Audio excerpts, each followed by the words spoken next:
रूस के moon mission के फेल हो जाने के बाद अब पूरी दुनिया की निगाह चंद्रयान 3 पर टिक गई है। अभी तक चंद्रयान 3 के चांद के बेहद करीब पहुंचने की सभी प्रक्रिया सफल रही। 23 अगस्त को चंद्रमा के दक्षिणी ध्रुव पर चंद्रयान 3 की सॉफ्ट लैंडिंग होनी है। डी बूस्टिंग के दोनों ऑपरेशन सफल रहे, जिसके साथ ही विक्रम लैंडर चांद के बेहद करीब पहुंच गया। केंद्रीय मंत्री जितेंद्र सिंह ने ट्वीट करके बताया कि सिर्फ 72 घंटे बचे हैं, सभी की निगाहें चंद्रयान 3 पर हैं। लक्ष्य चंद्रमा 23 अगस्त 2023 भारतीय समय के अनुसार शाम 6:04 पर। दुनिया की निगाह भारतीयों पर है। वहीं दूसरा विशेषज्ञ भी चंद्रयान 3 के सफल होने की उम्मीद जता रहे हैं। चंद्रयान 3 चंद्रमा के दक्षिणी ध्रुव पर लैंड करेगा, जिसके साथ ही ऐसा करने वाला भारत दुनिया का पहला देश बन जाएगा। रूस के स्पेसक्राफ्ट लूना 25 के क्रैश हो जाने के बाद एक नई बहस छिड़ गई है। दरअसल ऐसी उम्मीद थी कि अगर रूस का ये मिशन सफल हो जाता है तो वो एक बार फिर से मून पावर बनने की रेस में लौट आएगा। पिछले 47 साल में पहली बार रूस मून मिशन फेल हुआ है। लूना 25 के चंद्रमा पर सॉफ्ट लैंडिंग से पहले ही क्रैश हो जाने से रूस को बहुत बड़ा झटका लगा है। लूना 25 स्पेसक्राफ्ट प्री लैंडिंग की तैयारी के दौरान ही तकनीकी खराबी के बाद क्रैश हो गया। रशिया के लिए ये बहुत बड़ा झटका है। सिर्फ रशिया के लिए नहीं, जितने भी एस्ट्रोनॉमर्स हैं, जो स्पेस साइंटिस्ट हैं, उनके लिए बहुत बड़ा झटका है। लूना 25 से मॉस्को में उम्मीद जगी थी कि रूस एक बार फिर से बड़े मून पावर की रेस लौट आएगा। दरअसल मॉस्को में 1957 में पृथ्वी की कक्षा में उपग्रह लॉन्च करने वाला पहला देश है और यूरी गागरिन 1961 में यात्रा करने वाले पहले व्यक्ति बने। 1976 के बाद से रूस ने चंद्रमा मिशन का प्रयास ही नहीं किया था।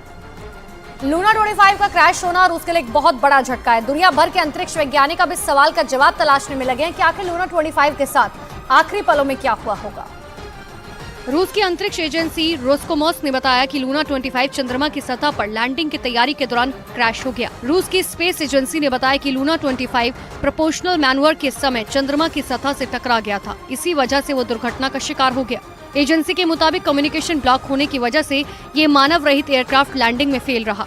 ये सिर्फ इनको ऑर्बिटर चेंज करना था, उनको जो लैंडिंग ऑर्बिट पे लेके आना था, उस समय इसको कंट्रोल लॉस हो गया। दूसरे देशों के वैज्ञानिकों की माने तो एक सॉफ्टवेयर की गड़बड़ी ने रोस्कोमोस के सपने को चकनाचूर कर दिया।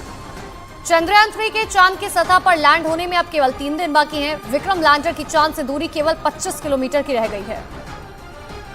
चंद्रयान 3 की अब तक की यात्रा पूरी तरह से सफल रही है। 14 जुलाई को इसरो ने चंद्रयान 3 को लॉन्च किया था और 15 जुलाई को अंतरिक्ष यान को पृथ्वी की ओर बढ़ाने वाली पहली प्रक्रिया पूरी की, जबकि 1 अगस्त को चंद्रयान 3 को पृथ्वी की कक्षा से निकालकर चंद्रमा की कक्षा की ओर बढ़ाया गया, जिसके बाद चंद्रयान 5 अगस्त से 14 अगस्त के बीच चंद्रमा के अलग अलग ऑर्बिट को पार करते हुए चांद के 1000 किलोमीटर वाले कक्षा में प्रवेश किया। 16 अगस्त को कक्षाओं में बदलाव कर ये चंद्रमा के सबसे करीब 100 किलोमीटर वाले ऑर्बिट में स्थापित हुआ। 17 अगस्त को चंद्रयान 3 के प्रोपल्शन मॉड्यूल से लैंडर और रोवर अलग हो गए। लैंडर चंद्रमा की सतह की ओर आगे बढ़ रहा है, जबकि 18 और 20 अगस्त को लैंडर ने डी बूस्टिंग की प्रक्रिया पूरी की और ये चांद के बेहद करीब पहुंच गया। 23 अगस्त की शाम 6:04 पर विक्रम लैंडर चंद्रमा के दक्षिणी ध्रुव की सतह पर उतरेगा, जिसका पूरी दुनिया को बेसब्री से इंतजार है।